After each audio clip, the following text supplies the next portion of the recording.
जो साहु सिंधुअ में ठहिया केनाल त छा थींदो।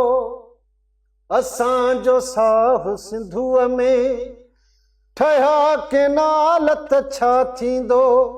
ओ जिया पे जो ज़रियो कयो को ख़्याल छा थींदो। कयो को ख़्याल छा थींदो। असांजो साहु सिंधुअ में ठहिया केनाल त छा थींदो। चौबारा केनाल 6.5 लख जो हींअर ऐलान कयो वियो आहे। जलालपुर केनाल 2 लख एकड़नि ते आहे, उनजो ऐलान कयो वियो आहे। ऐं चोलिस्तान केनाल जंहिंजो इब्तिदाई तौर ते 12 लख एकड़ था ठाहिनि, पर उहो 66 लख एकड़नि ते जी रिथा आहे। सिंध जी कुल आबादी 1 करोड़ 22 लख कमांड एरिया मां, ऐं जेकॾहिं 80 लख सिर्फ़ु पंजाब में ठहनि ऐं 20 लख ॿियनि सूबनि में ठहनि, 1 करोड़ नई कमांड एरिया आई त मौजूदा असांजो निज़ाम कोटड़ी बराज त तबाह बर्बाद थी वेंदो।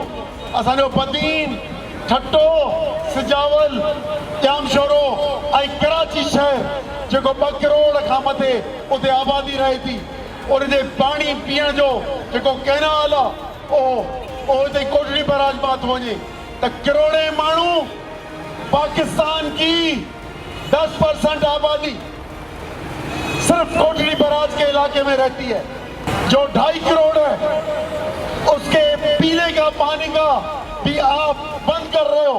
सिंधु दरिया में नवा तकरारी कैनाल कढण खिलाफ जो है एंटी कैनाल एक्शन कमेटी पारा सैयद ज़ैन शाह की अगवानी में जो है एहतिजाजी रैली कढी वही है, जेका शहर के मुख्तलिफ रूट रस्तनि का थींदे जो है लाड़काने शहर के मुख्य जनाबाग चौक से जो है एहतिजाजी मुज़ाहिरो करे धरणो हयो वियो आहे। अचो तो उन हवाले से रैली में अगवानी कंदड़ सैयद ज़ैन शाह ऐं ॿियनि सां ॻाल्हि ॿोल कंदासीं त उनजे हवाले सां छा चवणु आहे। हवा इहा ई आहे जेका कैनाल ठहनि था ऐं पीपल्स पार्टी जी आहे मुनाफ़क़त जी चेयरमैन वाबडा जे बयान खां पोइ त इहा क्लैरिटी अची वई आहे त सिंध हुकूमत पाण CCI में उन जी अप्रूवल ॾिनी आहे। ऐं हीअ अॼोकी जेका रैली आहे इहा बेसिकली अवेयरनेस माण्हुनि जे अंदरि मुख़्तलिफ़ शहरनि में सिंध आबादगार बोर्ड ऐं मुख़्तलिफ़ सियासी समाजी शख़्सियतूं साईं ज़ैन शाह जी क़यादत में अॼु हिते लाड़काने में बि गॾु थिया आहिनि त बेसिकली माण्हुनि खे इहा अवेयर करण त हे असांजो मुआशी असांजो समाजी हिकिड़ी रेड लाइन आहे पाणी दरिया जेको दरिया असांखो खसियो वञे थो ऐं उन जे लाइ हीअ बेसिकली अॼोकी हीअ अवेयरनेस जे लाइ हिकिड़ी ड्राइव आहे त माण्हुनि खे इहा अवेयरनेस मिले। ऐं इनशाला मूंखे पूरो यकीन आहे जॾहिं सिंध जो माण्हू सियासी पंहिंजे उन खां हटी करे सियासी समाजी पंहिंजी उन खां यकमुश्त थी आवाज़ कढंदो त इनशाला इहा असां पंहिंजो हक़ बि वठंदासीं। बहरहाल उहा त लीडरशिप सिंध जी सॼी आहे। साईं पगारेजन आहिनि, साईं ज़ैन आहिनि, मुख़्तलिफ़ असांजा सियासी समाजी जेके पार्टीज़ आहिनि त उन्हनि जो यकमुश्त जेको फ़ैसिलो थींदो उन में ज़रूरु सिंध जो अवाम मां सम्झां थो त हाणे इहा ई ॾिसे थो त को क़यादत करे ऐं उन क़यादत जे कॾहिं निकिरे त मां सम्झां थो ग्रेजुअली इहे शयूं आहिनि।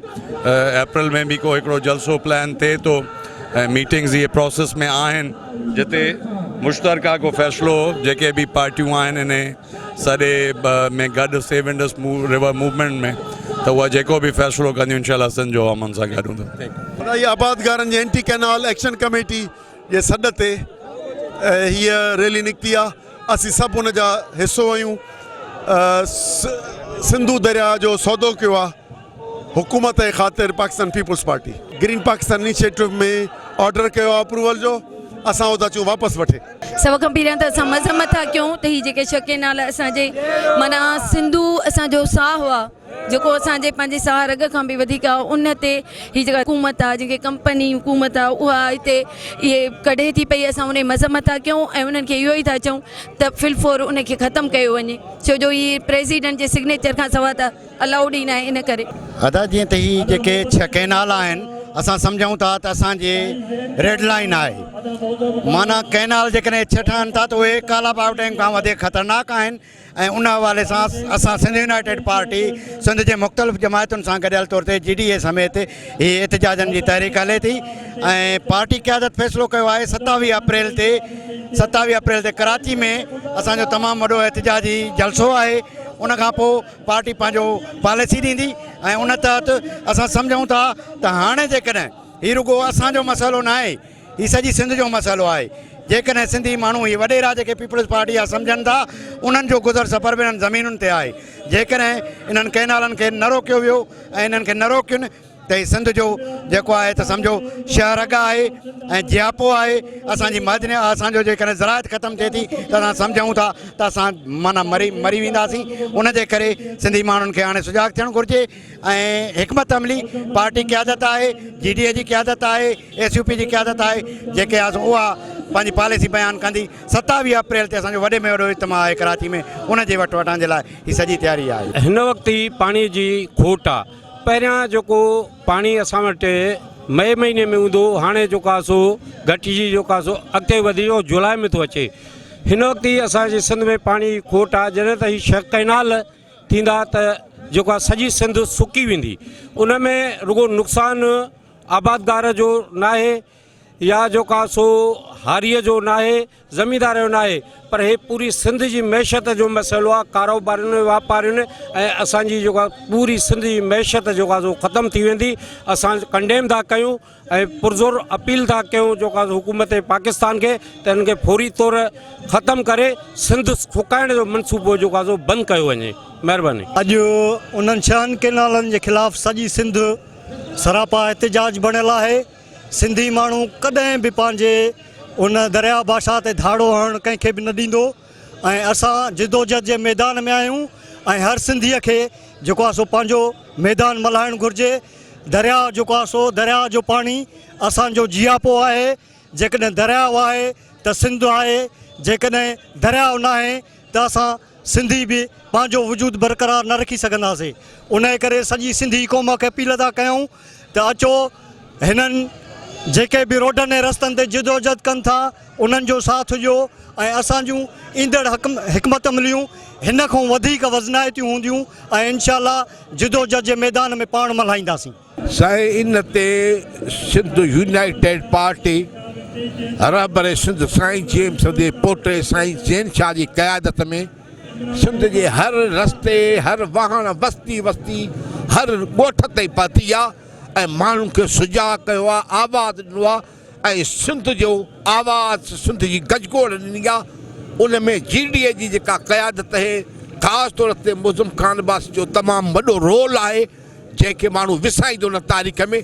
मां त चवां त मुज़म ख़ान अब्बासी ग़ुलाम शाह कलहड़ जे रूप में अची वियो आहे ऐं साईं ज़ैन शाह साईं जेम्स जे रूप में अची वियो आहे। ज़ुल्म आहे जेको आहे ज़मीनुनि ते कब्ज़ा, किनालनि ते कब्ज़ा, दरिया ते कब्ज़ा, ॿेटनि ते कब्ज़ा, कोयले ते कब्ज़ा, नौकरियुनि ते कब्ज़ा, शहरनि ते कब्ज़ा। असीं पंहिंजे आबादगार ऐं जेको आहे त असां जेके ज़मींदार आहियूं, असीं हिन मसइले ते पंहिंजे दोस्तनि सां ऐं हिननि एहतजाज में गॾु आहियूं ऐं तेसीं ताईं एहतजाज रखंदासीं जेसीं ताईं हीउ जेको आहे त फ़ैसिलो वापसि नथो वरितो वञे ऐं असांजा जेको आहे त कैनालनि खे क़तई तौर ते इहे शइ बंदि ख़तमु थियणु ॾींदासीं। जी, मुंहिंजे ख़्याल में त मूंखे उर्दू में ॻाल्हाइणु खपे ताकी माण्हू सभई सम्झनि। ठीकु आहे न? त ॻाल्हि इहा आहे त हे जेके सिंधू था असांजे कैनाल कढनि था, असांजो सर्वाइवल इन्हनि खे इहो सम्झणु घुरिजे त असांजो सिंध जो सर्वाइवल इन पाणीअ ते आहे। सब कुछ हमारा इसके ऊपर चलता है। अगर सिंध से कैनाल ऑलरेडी हमारे आप देखें कैनाल्स में पानी नहीं है, अब भी आप हमारे यहाँ से कैनाल्स निकालेंगे और ये कौन कर रहा है? ये सिंध गवर्नमेंट कर रहा है। वो कौन सी गवर्नमेंट है? जो शहीद जुल्फ़िकार अली भुट्टो की गवर्नमेंट थी।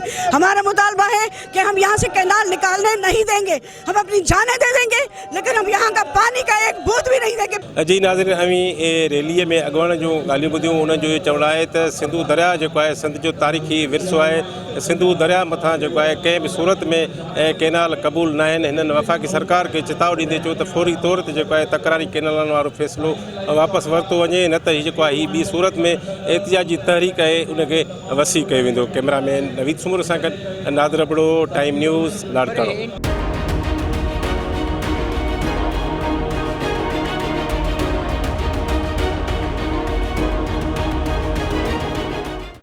जो साह सिंधुअ में ठहिया केनाल त छा थींदो। असांजो साह सिंधुअ में ठहिया केनाल त छा थींदो। ओ जिया पे जो ज़रीरो आ, कयो को ख़्याल छा थींदो, कयो को ख़्याल छा थींदो।